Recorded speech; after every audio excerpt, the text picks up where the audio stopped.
my channel. I hope you're having a great day today, guys. If this is your first time here, let me introduce myself. My name is Dora, and this is the Diary of a Greek Mum. To be exact, this is my kitchen. And what we're going to be doing today is we're going to cook together. I'm going to share with you guys one of my absolute favorites, which is a Greek pie. I am almost 100% certain that you've tried a spanakopita before, either here or on holidays in Greece. But my absolute favorite is not spanakopita. I do like spanakopita, but my favorite is a leek pie, which in Greek we call prasopita. Now today, we're not just going to be doing a prasopita. We're going to be doing a combination of leek and feta cheese. So you're going to have a little bit of a tanginess in there, which makes it absolutely perfect. You get the sweet flavour from the leeks and you get the tanginess of the feta, and it is a match made in heaven. I want to share this recipe and I am expecting you guys to try this leek and adore it. Potentially fall in love with it as I did when I was really young and I tried it for the first time. But if you do try it, leave me a comment down below and let me know, how did it go? If you liked it, how was the flavour? If it's close to what you expected or not. Generally, leave me your impressions down below in a comment. I'm going to stop over here and we're going to go straight to the video. Let's go see what ingredients you need to make this recipe. Right, for the leek pie you will need 3 big leeks, a bunch of spring onions, some phyllo pastry, 200 grams of Greek feta, 2 eggs, 50 grams of butter, preferably goat butter, it will give it a better taste, 30 grams of Greek full fat yogurt. If you get the Fire one, which is Greek, it's going to be even better, 1 tablespoon of double cream, some dill, preferably fresh, olive oil, salt and pepper, a clove of garlic, optional, and you could get some sesame seeds as well that I forgot to include in this. So the very first thing I'm going to do is chop the leeks, and what I do, I'll slice them in the middle and make sure that the top has no soil leftovers, no dirt, no nothing, that it's been properly cleaned. Then I will start chopping. When you cut, don't be afraid to cut big pieces. You don't need them to be small. After all, after they are caramelized in the pan, they will shrink and they'll be delicious. Plus you want the texture in the pie, you don't want it to be completely gone. Now let's get into some chopping.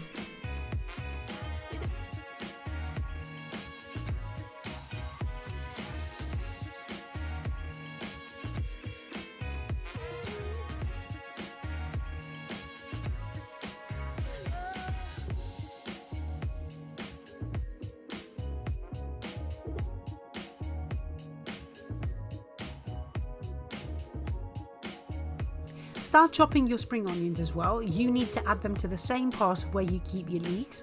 Now if you're not a big fan of spring onions and you don't like their fresher taste, you can replace them with normal onions. It doesn't really matter. Just make sure that you don't cut too big a piece and you don't overpower the leek with the onion.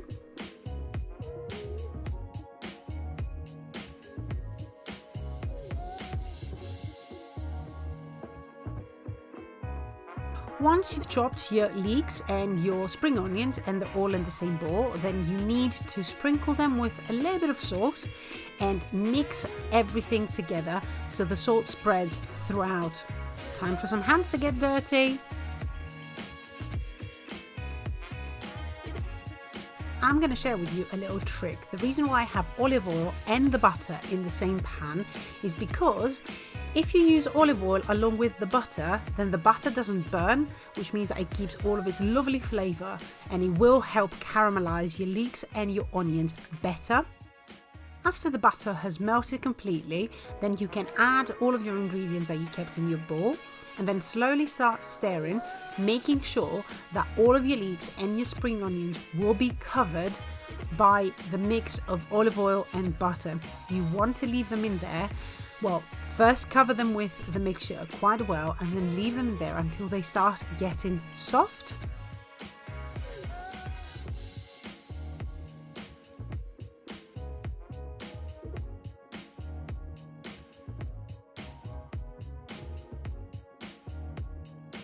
Once your leek have caramelized and they are ready, you can feel that they're soft and they are ready to be further seasoned, then what you need to do is grab some black pepper, or if you prefer you can use white pepper, but I don't really care because it's not going to make much of a difference. It's in the filling, you're not going to be able to see it. So black pepper, if that's available to you, if that's easily available to you, then just add some black pepper.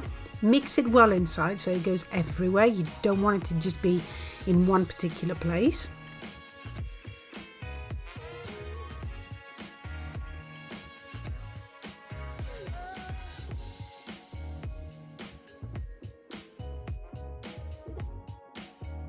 And once this is done, then you need to add your garlic. Now, I didn't have any fresh garlic in the house.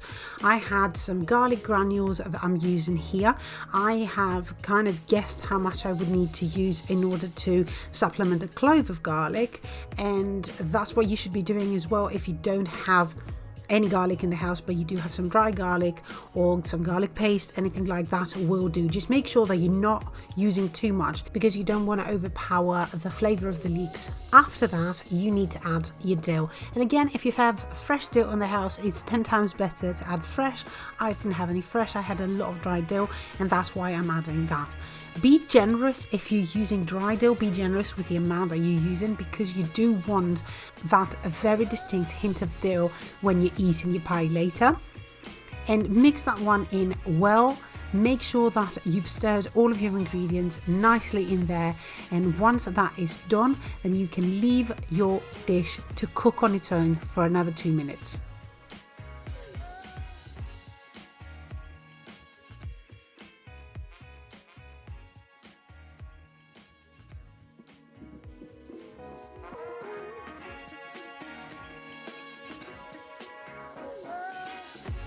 Your mixture is now ready and cooked, and it's time to start adding all of the ingredients, the extra ingredients that you need in order to make your filling.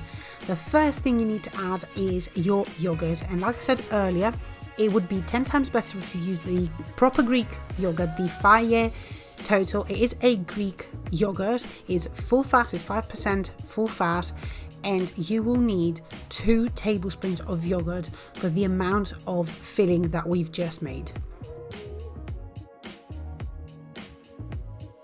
Add one of the 2 of the eggs that we have for the recipe.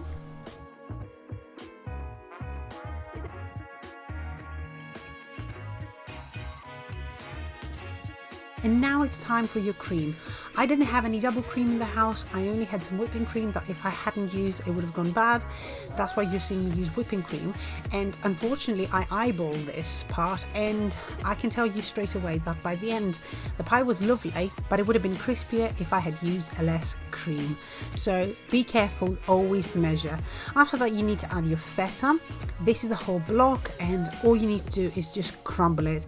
I will definitely say if you don't want too much of a tangy flavor, too much of a tangy taste in your pie, then it is up to you to choose how much feta you want to use. But if you decide that you don't want as much, because feta is one of those ingredients that bring the whole thing together, then you'll have to replace it with any other form of cheese, as long as you have at least half and half. So you have half a man of feta and half a man of the other cheese that you decide to put in.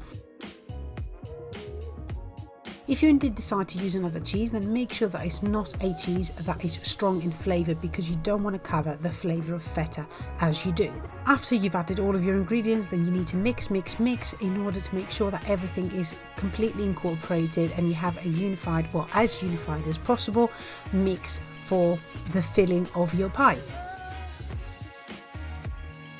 Okay, so as you can see, we have prepared the mix. This is going to be what's going to go inside your pie, and now we're going to have to prepare the tin. And I would suggest you get a tin that is quite big, like the one I have over here, and it's relatively deep. You don't need it to be too deep, depending on how much stuffing you've made. But we're going to put a little bit of olive oil, and I'm going to start doing what you need to do with your filo in order to create the layers of crust and put the filling in. I started by using a spray that contains olive oil in order to put some olive oil in my tin, and I've used my silicone brush to spread the olive oil everywhere on the tin before I put my first filo pastry in. but you will see at some point later on that I get fed up with the spray and I just pour olive oil in a dish and use my brush in order to continue faster.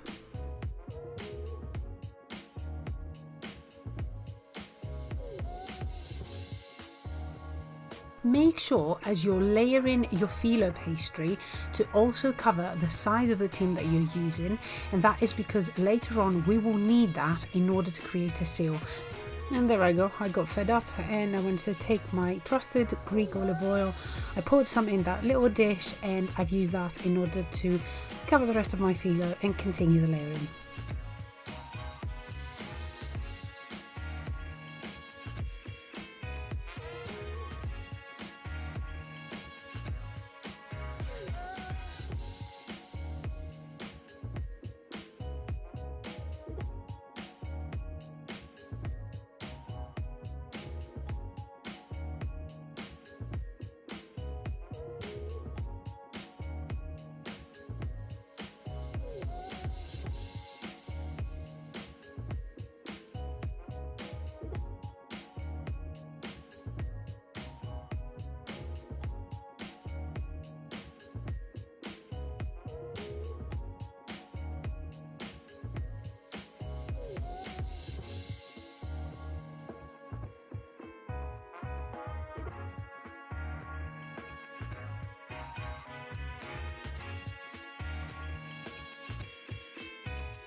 The phyllo I bought from Tesco had 12 sheets inside the pack, and in order to make the pie really nice and crispy, I've used 7 of them on the bottom in order to create a nice thick layer before I put my filling in. So I've used 7 sheets like I mentioned on the bottom, and then the rest 5 to create the top. So once you've put your filling in, you spread it nicely, you make sure that it goes in every little corner on that tin, and once that is done, then you need to start covering. The procedure is exactly the same with the layering that you've just done.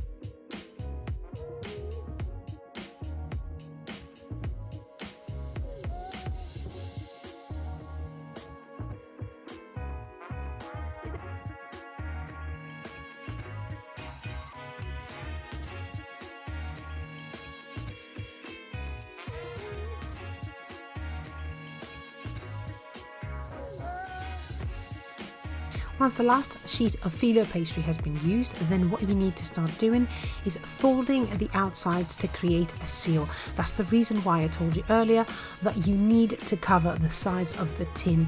We need this seal because we need our lovely filling to stay inside the pie as it cooks and not to run out. Plus, it is creating a lovely crust that is ideal for when you're eating your pie later.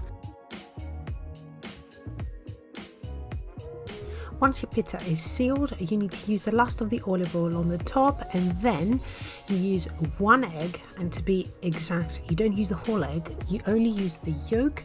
You will put some water in there, and after you water the yolk, you will mix it a little bit first with the water and then cover the top of your pita with this mix. This will give it that lovely golden colour after it gets cooked.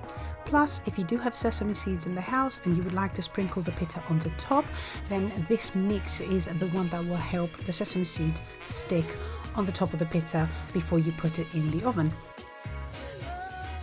Also, don't forget to cut your pita in slices in order to help it cook more evenly. And a little trick, you need to put the pita on the lower shelf for half an hour in order for the bottom to cook and to stay crispy before you move it in the middle shelf for the next 30 minutes.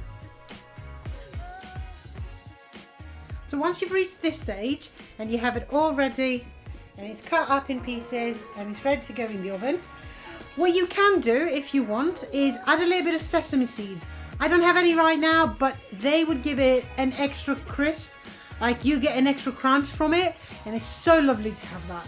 But if you don't, doesn't matter, you can just go with it as it is. You will have to turn your oven on to 180 degrees and leave the pie in for about an hour. Now you do come back and you check it. If they're golden brown, then that means that it's time to take it out. And while we're waiting for the food to cook, let's clean those dishes. I've just taken the pie out of the oven. And as you can see, it has that golden colour that you should be looking for. And I'm going to take one piece off and show you straight away. As you can see, this looks divine.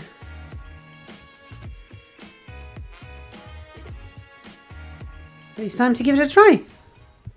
Someone wanted a hug, but yeah, let's give it a try.